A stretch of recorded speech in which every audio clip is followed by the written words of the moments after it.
Journalists are picking for victims. My thing is, government should be all stakeholders first.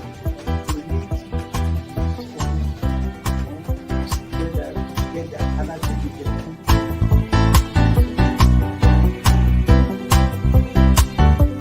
The 3% for the oil producing community is too low. But the support that is needed, and once you get the support, your airline people will blossom. This is Nigeria. You need to give people sense of belonging.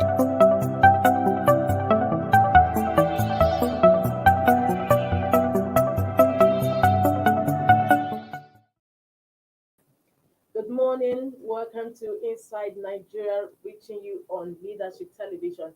We want to apologize for bringing the program afresh to you. Again, it was due to poor quality audio experience in the first half of the program. My name is Winifred Ogweba, and I have with me in the studio a public affairs analyst and a journalist with Premium Times. Is Majid Bakari. Majid, it's a pleasure to have you on the program. Good morning. Good morning. And I remain Winifred Ogweba. As usual, we have 4 papers for review this morning on Inside Nigeria. We have Nigeria's most influential leadership newspaper, the sister publication National Economy, THISDAY, and Nation. We are flagging off with leadership. Leadership this morning is leading with the headline 2023 presidency uncertainty over Jonathan's PDP membership. 2023 presidency uncertainty over Jonathan's PDP membership. Ryder says ex-president has not resigned from the party. 8. We are not aware of his resignation, PDP. I'm not sure he's still a member, says former Governor Sule Lamido. Ajit, there should be so much speculations about Jonathan's being the dark horse that President Muhammad Buhari is feeding as a flag bearer for APC presidential aspirant. And the man at the center of it all, the president, ex-president himself, has not come out to either deny or confirm the speculations making the rounds. So what do you have to say about that? We are in a political season, and political seasons are known for political speculations.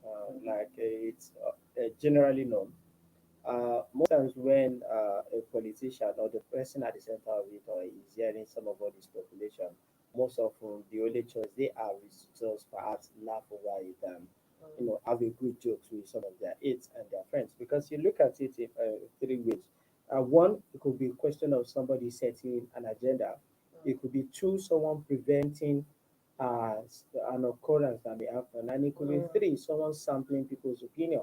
And when they do this, is to particularly arrive at an outcome, and it could be smoke without fire. It could be the actual situation of things. So it could be anything at this point. So we are not going to rule out any particular thing. And what has been fueling this particular speculation has been the working relationship that the ex-president and the current president has enjoyed. You can see that immediately after the 2015 election, despite some of the rhetoric from the current administration about the Jonathan's administration and some of the things that happened, the 2 individuals have enjoyed a very good working relationship, particularly deploying Jonathan as an ex-president to the troubled countries that we have across the West African region. I'm talking about the likes of Mali, Burkina Faso, Gambia, and some of those other countries that with the whole recent spate of coup that is happening. That's on basis of the relationship between the 2 of them. Then you must now look at the political situation in the home state of the president, which is Bayelsa State. Immediately, the former governor, Seriake Diskin, who we all know that emerged as governor by virtue of the support of the then Jonathan's administration. But since, like every other governor in the country, he within that 8 years rescued the entire structure for him and his people. I'm talking about the people within it. So of course there was a series of pushback from the goal of Jonathan's camp. They were able to take a couple of House of Representatives seats. I think 2 of them or thereabouts. Even at the presidential level, the governorship level, we all know that if not for the intervention of the Supreme Court, Leon David Leon, actually won the election before the Supreme Court by base of disqualification of the deputy that led to it. So you can see like that. So that the international dimension, the relationship, and the local politics has encouraged this particular thing. So, politically, there's no any reason for the for the former president to come outside and be debunking a rumor, because it could be a rumor that could work in his advantage. What happened if people become very, very positive, about the idea of him completing another term? So if suddenly there is a movement and say, oh, let us give it to Jonathan. So we now say no. So those are the kind of this thing. But like I have a personal opinion that all ex-presidents should be elders in a statement, should leave partisan politics and look at how they can contribute by giving the country their experience, their knowledge, and their network. But however, politically, will Jonathan be willing to put himself through the kind of dirty, murky, politics that is going to happen in 2023? I don't really think so, because it's going to involve a lot of resources, a lot of digging to the past, a lot of things that he could just let go and just pay that other statesman, be able to preach peace, talk about for people to have free and fair election and all of that. So for me, politically, there's not any reason for him to talk about it. If at the end of the day it comes around and he benefits from it constitutionally, he is allowed to do that. So definitely fine. Okay, fine. So, okay, what is your view? Were he to throw his heart into the ring? Because Jonathan, just like I said, there has been news over these speculations going around him, and to also lend credence to it again, to the speculations, he has not even made any remark over his party, even when they were having internal wranglings. I don't think he even showed up at the convention. So he has also given Now, life to the when he was speculations. being almost embarrassed in Bayelsa, did the PDP apparatus say, okay, look, show this man some respect, or even to even broker a peace and say, okay, let us share the structure? No, everybody kept quiet. So now, the political parties are very, very, selfish set of this thing, because they have their eyes set on one goal, which is, to recapture the country. So there will be every attempt for them to try and bring everybody back into the fold. Particularly, almost all the ex-presidents are either too old, sick, or this and like that. So this is perhaps one of the youngest around. So there will be that attempt to try and bring him on board. But But were he to throw his heart into the room, what are we going to expect? Because during the time is outset of his administration, Boko Haram, we were seeing bombings around, and now 8 years after, it's even worse. The security situation has deteriorated. So, if Jonathan could not handle this Boko Haram issue, so what do you think he will be able to do to the tackle this high I level of can I insecurity can I we can have see currently? I can see beyond in winning, because I don't know how he's going to win. That because even if APC as a strategy should bring it up, it has the capacity to, because the party is almost at the point of Inflation. internal implosion. Now you now have people who have looked and said, someone said I have a lifelong ambition to become president. I've invested, I've done everything. So you now want to bring someone who can only do a single term of 4 years to not just come about. So politically, I don't know how the APC as a party can be able to come together. So I can see But don't him. forget that APC has that moral obligation to zone this ticket And to that's what I'm serve. saying. And most To of the the serve. candidates, the strongest of all the candidates, are already from the southern part. Okay. Now you can see over the weekend with the old Tobani of America and the rest like Yes. that, you see that even he himself will be looking at this point and say, Abia stand a chance. You see Tinubu already doing everything he can, moving across the country, and you see people speculate and say perhaps maybe the vice president, Osinbajo, you see. So there are a lot of persons within from the southern part of the country, within the APC, who are already there for a very long time, who are already willing to slug it out. Then the kind of political permutation that you're now going to be able to bring on board to convince these people and say, this person who is in the PDP can just come, let us give him ticket, let him just do 4 years and everything will be all Yeah, right. right. I don't have the kind of imagination that is needed to kind of foresee him crossing that first bridge of APC primary, then crossing the general election, to even talk about him not being the one, at the end of affair, to now even start talking about security situation and things, because the campaign period is going to be extremely dirty and dangerous due to some of the baggage it's going to bring on board. The Buhari also had that kind of mood swing during the campaigns, and that didn't stop him Uh, winning the position twice. he came on board at a point where almost everybody could literally slap the sitting incumbent president, by his backside. So he came on board looking at a president who people were looking for everything that is opposite of the incumbent president. On security, they look, okay, this is a general. On issue of corruption, okay, this is a person that nobody has ever accused of this thing. So you see that leadership is on the basis of time. Someone who is hated today and being said no to. We are in a situation whereby, God forbid tomorrow, let me not say God forbid, even former governor of Zamfara, Sani Yerima, we may get to a point where we look and say, oh, who has all the quality we need? Okay, that's the person. So that is leadership for you, that you may get to a point and say, okay, but as it stands now, politically now, people are looking and say, okay, certain things that they are looking for, I'm not sure Jonathan, has what it is. All right, we'll quickly move over to our next lineup, and that is this day. Let's have this day. This day on the cover, the headline story screaming amended electoral bill bars ministers, commissioners from contesting in primaries. Amended electoral bill bars ministers, commissioners from contesting in primaries. The first rider says bill prescribes sanctions for erring parties, advises agreed potential aspirants to approach Federal High Court for relief, says judicial pronouncement can't stop primary or general election. All this on this day. When some minutes ago, we were having a conversation about how two part of the bill that are not as critical as we promoted it to be. The question of transmission of results electronically Yes. and the question around direct primaries are not as fundamental as some of all these things that, but unfortunately, those two main issues occupy the entire political discourse in a way that we're not able to dive in and look at some of the other provisions within that bill. Take, for example, now the questions around, is a cabinet member going to go and run for election, where, let's say, campaign period already started now.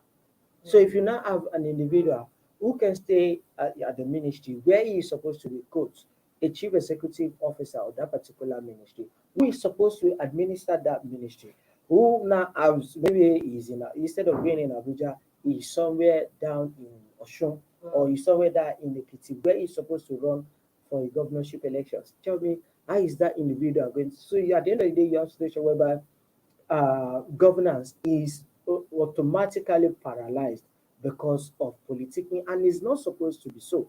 If you know you have those kind of ambition, you should be able to step aside, allow the president to either appoint another person, or someone should step up, maybe from a ministry, should be seconded and say, okay, administer this thing. So it's going to go a long way to really help politicking, as it relates to governance. And secondly, my fear regarding this thing is that hope there will be a kind of consistency between the constitution and the act, because if if that consistency does not exist as to what the act is proposing and what the constitution is saying, then automatically someone can just approach the court and every other thing will be, because we are at a very sensitive point. It's either the president signs it now, or we keep on getting close to that dangerous part of saying, okay, we're already getting close to another election. It might be difficult. So that is why it is important that this conversation should be done, because the president only raised one issue in the last one, and that was issue of direct primaries. Now they have acquiesced and say, okay, this I just pray that whoever is looking at this for the president, whoever is vetting it, be able to look and say, okay, should we sign it or should we still take it back and say, okay, let's just look at this. But time, we are dangerously running against that, because there are other important bills like the constitutional amendment. By now, we should have been able to, sort it out at the National Assembly, get it to the State House of Assembly, allow the president to look and reject some of the. So we are practically running against time. We are running against time. That's the takeaway from this review. So from this, they will move over to our national sister publication, and that is national economy. Because just like Majid you said, we are running against time. On the cover this morning says customs manual valuations slows ease of doing business at ports. Customs manual valuation slows ease of doing business at ports. Shippers pay for unnecessary demurrage storage facilities. National economy has been doing stories on national port, Lagos, and we've had so many stories. The fact that they are still using manual processes of operations, and now this. Yeah, you know,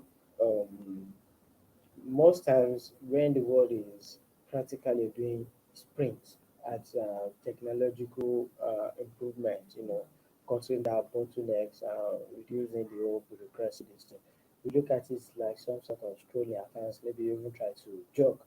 And the question of port or the question of trade, it should not be an issue that will be, will relegate to the to how would I put it, to the archaic period, like I see we are in 1960, although we have an experiment with bringing rice to Abuja for some old pyramid basin.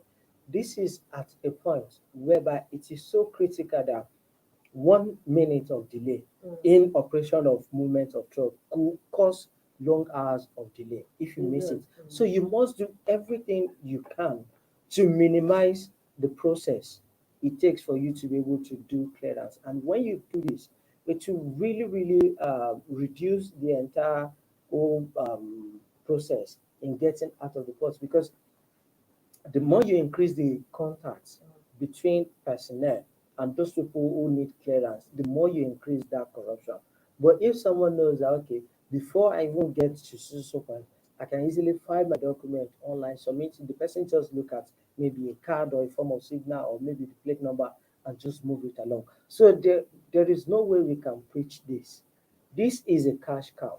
We're looking at, okay, because we have a revenue problem in this country. The revenue is not sufficient.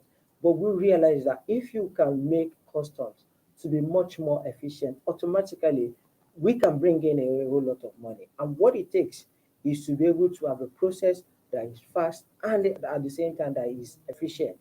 And the only way you can guarantee that is to be to certain level IT compliance. Because and at the end of the day, you see that officials in some of these agencies prefer the old way. So you need a determined policy approach that will say, okay, we are setting a timeline to automatically remove all these old ways of doing things, and and have a new way of doing things. Okay. From national economy, we're moving over to the last paper on our menu this morning, and that is the nation. The headline story says ASU begins mobilization for another strike in varsities. ASU begins mobilization for another strike in varsities. And the rider says final decision slated for February 14th. Final decision slated for February 14th. That is on the nation. ASU begins mobilization. What is happening? We keep having rants and rants of strike from ASU. And most times, what comes to my mind is I just do a thorough check. Oh, I really don't have any person in the university for that. So, My only concern is for a lot of university students, February 14 would have been a day they probably be on a date with their, with their girlfriends, but they will have to be checking phone every minute because as a student back then, whenever you're on strike, that is the time you become very, very current on issue because constantly you are in that fear. Okay, who is meeting who? What is the president saying? Who is doing what? So it is during my unfortunate. time, I spent 6 years for a 4 year course because of the strike. My strike then lasted even as much as 6 months. I did a lot of I six did. months. I did 9 months. I Me did too. internal I thought I strike, a whole did lot of six it. years for So 4 year course. yeah, so it's an unfortunate situation, but it's a situation that is bringing us to a very, very serious conversation. It is. And it's like more or less like the conversation we've had around fuel subsidy and the question of the ability of states to really cater for some of the things that they are doing. Because federal university, as it's being currently run now, it's not sustainable. But who is going to be the one to be able to look everybody in the eye and say, maybe there's a need for us to review because for a lot of federal university, as today as it stands now, There are still some schools where they see pay 20,000 naira per annum. Yes. Yes, and at the end of the day, what happens? That means federal government must be able to Sustain subsidy. subsidize, Yes. the It is. remaining part of that. Of course, we all want to be. Some of us are beneficiary of that. Yes. This thing.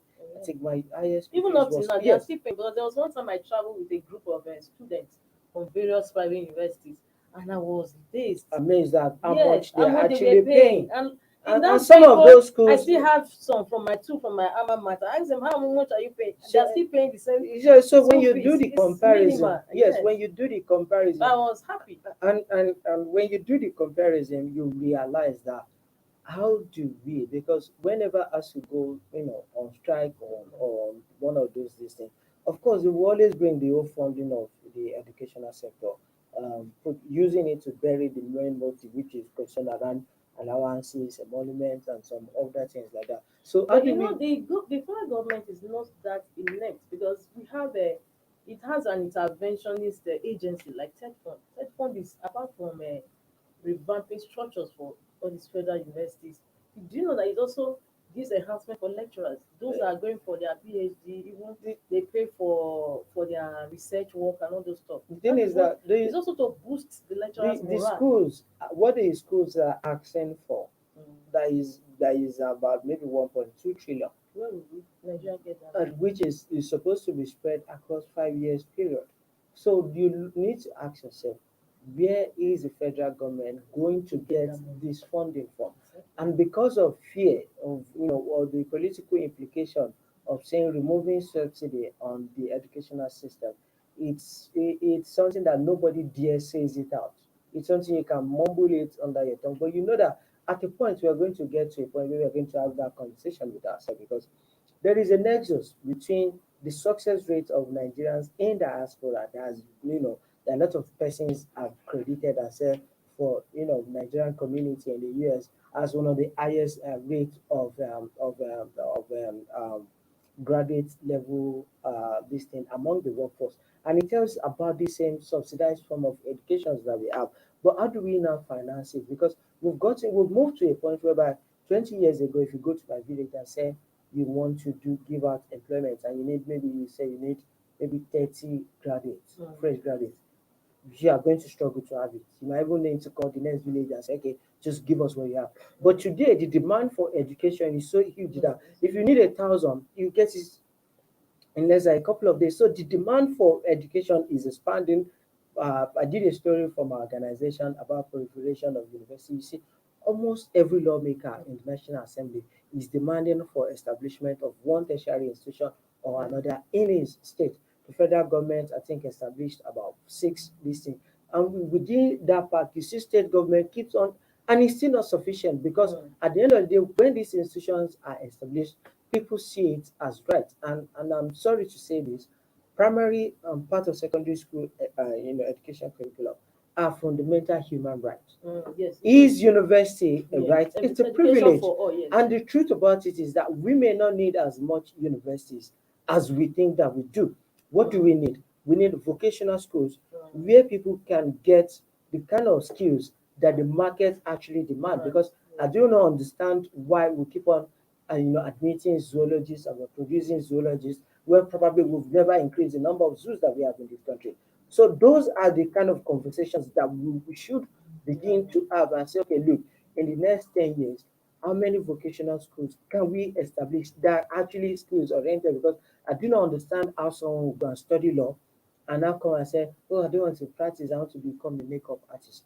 If you know you want to become a makeup artist in the first place, why did you not, occupy that space that someone could have used? So these are some of the inefficiency within the system, but because of the public, to avoid public outrage, people cannot say the truth. Even the university lecturers themselves know, because you have situation whereby perhaps maybe you're supposed to have a situation of 22 students per lecturer. In my own case, when I did economics in the University of Abuja, we were 401 in a class. So when I spoke to a colleague who did the same economics in a private university in Ghana, he said they were much, they were 26. When I was just laughing, I said, why are you laughing? I said, we're 401.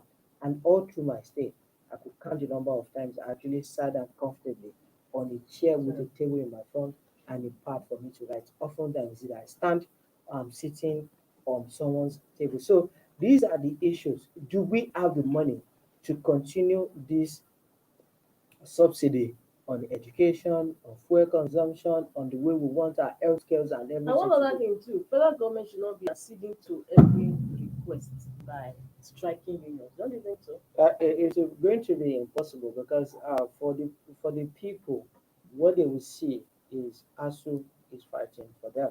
Federal government is being irresponsible, and they will look at it from an angle and say, if all the politicians have their kids in those schools, would they be acting that way? Because when ASU make arguments, they know that they are negotiating from angle of privilege. What do they need to do? What they just need to do is to shut down. And at the end of the day, if they go on for 6 months, federal government must still look for money to pay them for all those periods that they were practically at home. So they are negotiating from the angle of they have the people behind them. So, but most times, even the federal government has a lot of fault. When you make agreements, you're not supposed to sit down until the period elapses. You're supposed to have a continuous engagement. Deploy your people to TV station and have a public debate about the sustainability of running at the current system. So when you don't do that, you give the union, and the union will always have that power because the action they need to do is that in the point of negotiation, they don't need to spread their opinion too much. You just need one word.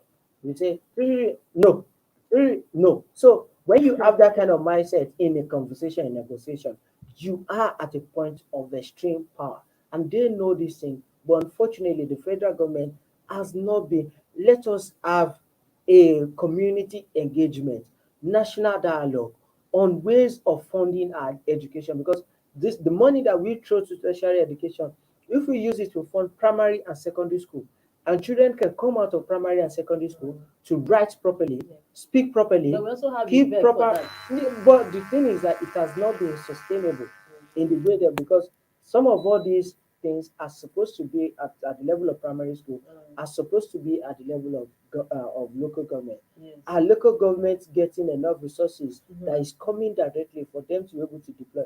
So when you have a student who after secondary school, who can read and write, who can keep basic accounting of balance sheet of credit on this side, debit on this side, who can do those basic things, when that person goes for job, because I see on your sister publication now on a particular headline on the question of outsourcing of this thing, because it is unreasonable for a university graduate to be a cashier in a bank.